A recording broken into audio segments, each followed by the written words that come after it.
Bismillahirrahmanirrahim. Assalamualaikum warahmatullahi wabarakatuh.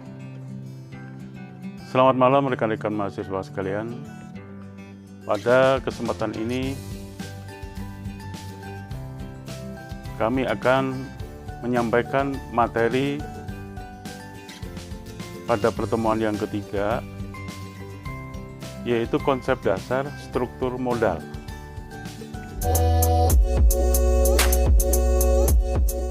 Konsep dasar struktur modal yang merupakan modul pertemuan ketiga,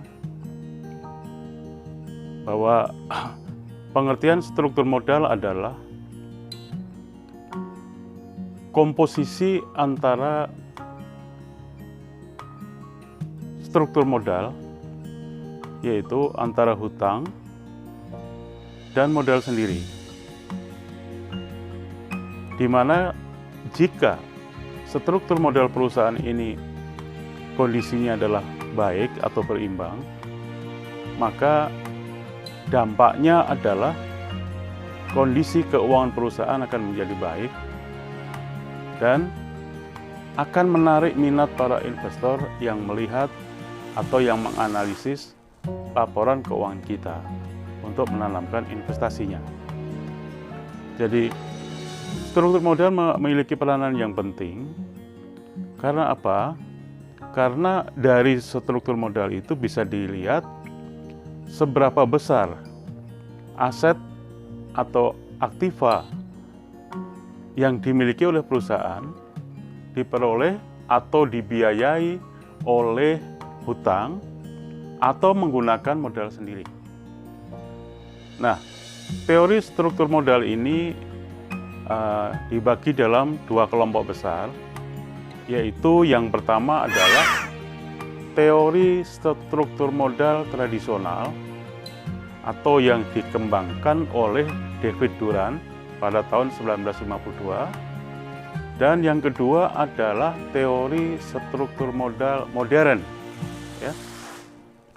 Adapun pendekatan yang digunakan oleh teori struktur modal tradisional, yang pertama adalah menggunakan pendapatan laba bersih atau net income approach. Ya, jadi nilai perusahaan diukur dari laba bersih. Kemudian yang kedua menggunakan pendekatan laba bersih operasi atau net operating income approach. Dan yang ketiga menggunakan pendekatan tradisional atau traditional approach. Kemudian yang kelompok yang kedua, teori struktur modal modern itu dikembangkan yaitu dengan teori Modigliani dan Miller atau MM, yaitu dengan perhitungan pajak, dan teori Modigliani-Miller dengan pendekatan tanpa pajak. Apa sih pengaruhnya atau peran pajak dalam perhitungan struktur modal? Karena ketika kita menggunakan dana pinjaman, tentu saja ada kompensasi, kita harus membayar bunga. Nah, bunga itu dalam batasan tertentu dapat mengurangi keuntungan atau mengecilkan laba. Nah, kalau labanya mengecil, berarti pengaruhnya terhadap pajak penghasilan juga kecil. Makanya ada dua pendekatan. Bagaimana menghitung nilai perusahaan dengan teorinya Modigliani dan Miller ini, seandainya ada beban pajak dan tanpa ada beban pajak. Kemudian model yang kedua adalah modelnya Miller. Yang keempat menggunakan pendekatan financial distress dan agency cost. Masih ingat beberapa waktu yang lalu saya pernah menjelaskan bahwa konflik teori agensi yaitu antara pemilik perusahaan dengan manajemen perusahaan. Ingat bahwa manajemen perusahaan itu tidak selamanya adalah sebagai pemilik. Bahkan pada kebanyakan perusahaan besar, manajemen perusahaan itu adalah orang lain atau seseorang yang digaji oleh pemilik perusahaan. Makanya yang disebut teori agensi. Nah, dalam teori agensi ada konflik kepentingan yang namanya adalah pemilik perusahaan atau prinsipal, dan manajemen perusahaan atau agent. Nah, konflik kepentingan ini ada cost yang harus dibayar. Namanya adalah agency cost. Kemudian model yang kelima yang pendekatan struktur modern adalah model trade-off, yaitu gabungan atau modifikasi antara multi-line Miller, kemudian model financial distress, dan agency cost. Kemudian yang terakhir adalah teori informasi tidak simetris atau asymmetric informasi teori. Nah, teori informasi tidak simetris ini atau ada kesenjangan informasi yang dimiliki oleh pemegang saham atau pemilik perusahaan dengan manajemen perusahaan. Kenapa? Kalau manajemen perusahaan, hari-harinya adalah dia tahu persis apa yang terjadi dalam perusahaan itu. Sehingga dia lebih banyak mengetahui informasi yang terjadi dalam perusahaan itu. Tapi sebaliknya, sebagai pemegang saham, dia hanya menerima laporan dari manajemen. Bisa laporan itu dalam bentuk laporan tahunan, laporan 6 bulanan, laporan triwulan atau laporan bulanan. Sehingga ada asimetrik informasi, ada informasi yang terkooptasi. Artinya apa? Bahwa manajemen lebih menguasai situasi dan kondisi di mana perusahaan itu berada. Dan kondisi keuangan ataupun kondisi apapun dalam perusahaan itu, manajemen perusahaan lebih menguasai. Ini yang dimaksud dengan teori asimetrik informasi. Nah, dua model pengukuran nilai perusahaan atau teori struktur modal yang tradisional dan modern ini sebenarnya ada beberapa rumus ya, bagaimana menghitung jika menggunakan pendekatan laba bersih, bagaimana menghitung jika menggunakan teori Modigliani dan Miller. Ini semua ada rumus yang nanti bisa rekan-rekan mahasiswa lihat di dalam modul. Ya, nanti akan saya berikan rumus-rumus dan beberapa contoh perhitungannya. Kemudian selanjutnya komponen-komponen struktur modal. Ya.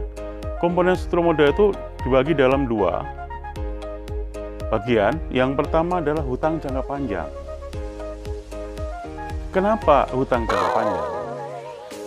Pertimbangannya adalah kalau kita menggunakan hutang jangka pendek, dalam pengertian hutang yang jangka waktunya paling lama 1 tahun, artinya paling lama 1 tahun kita harus mengembalikan pokok dan bunga hutang tersebut. Sehingga tidak efisien. Bagaimana kalau misalnya proyek investasi kita lamanya pengerjaan mungkin 3 tahun atau 4 tahun. Sementara modal atau hutang harus kita bayar dalam 1 tahun. Tentu akan bermasalah dengan cash flow perusahaan. Makanya dalam komponen struktur modal itu digunakanlah modal jangka panjang atau hutang jangka panjang, yaitu hutang yang relatif panjang, rata-rata usianya di atas 1 tahun. Yang kedua adalah menggunakan modal sendiri. Ya, modal sendiri itu bisa kita peroleh menjadi dari 2 sumber. Sumber yang pertama adalah saham preference. Ya, kemarin saya sudah sedikit singgung, saham preference itu saham yang memiliki beberapa keistimewaan, yaitu mendapatkan bunga, mendapatkan dividen, dan memiliki hak untuk mendapatkan pembayaran lebih dahulu. Yang kedua adalah dari modal saham biasa.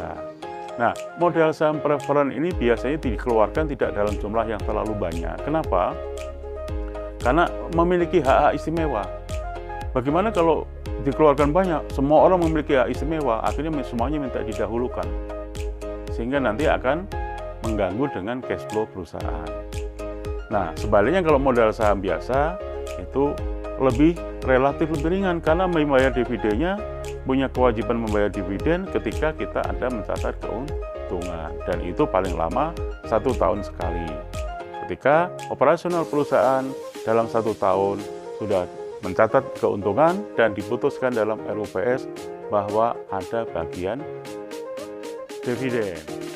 Demikian tadi adalah inti daripada konsep struktur modal, ya.